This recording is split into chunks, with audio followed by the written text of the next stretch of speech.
Hi, welcome back. I just finished a call with a client, and that gave me the idea for the next topic that we're going to cover here today on this short video. And that is the difference between good debts and bad debts. You see, I was actually having a discussion, and this prospect, this person I was talking to, was very much interested in becoming an entrepreneur, very much interested in trying to launch into a personal venture. And what was holding him back was he didn't want to borrow the money to actually start the business. He felt that going into debt is bad, and he didn't want to do that. And so we started to talk about what does he mean by bad debts, and then he started to explain to me, well, anything on his credit card, anything that he owes to either the bank or somebody else.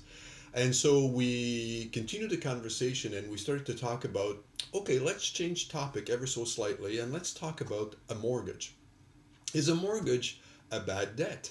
And I was using that as an example, and he said, well, it's like you owe money. And then we talked some more about it, and then I just brought up the point of, could you ever wait to have enough money to buy a house with all cash? And the answer is very unlikely. Most people, in order to get into their first house, in order to get into the real estate market, they have to have a mortgage. Most of us can barely put enough money to put a down payment, let alone to pay for the entire house cash. So in this particular case, if you take a mortgage over a period of 20 years, 25 years, even 35 years, you are going to end up paying a lot of interests. And people most times see that as being bad. We're giving a lot of money away to the bank.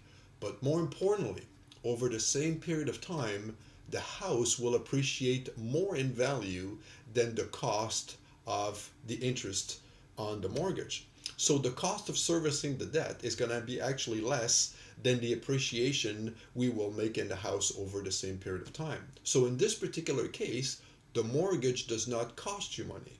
The mortgage at the end will make you money. The same is true for if you start a business. And if you have to borrow from the bank in order to get the business going, because again, most entrepreneurs, most business people, they just don't have enough or all the cash needed to get going. So is this a bad debt? The answer is, if you invest in a venture and if eventually that venture makes you money and covers the cost of the debt, then again, I guess it would be a good debt. So when it comes to debt, bad debt and good debts. Bad debt again would be more like a consumer debt. If you buy a pair of jeans on credit, if you go out for dinner on credit, if you buy a vacation on credit, even if you finance a car, because the car with time will depreciate. So any of those debts might be considered as a bad debt or not a good investment, if you will. But any other type of money that you borrow for the purpose of investing in yourself, investing in a business, investing in a house that will appreciate with time, those are called, in my case, I call them financing. So financing is to leverage yourself financially for the purpose of growing, for the purpose of launching, for the purpose of doing something bigger. So that, in my book, would actually be a good debt. So very simple topic. I just wanted to make the difference. I discourage people from going into bad debts, but I certainly encourage people not to hold back. If money is the only thing holding you back, please think about it.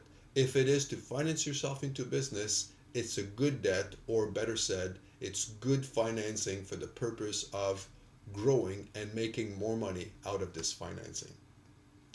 Thanks again for sharing a few minutes with me.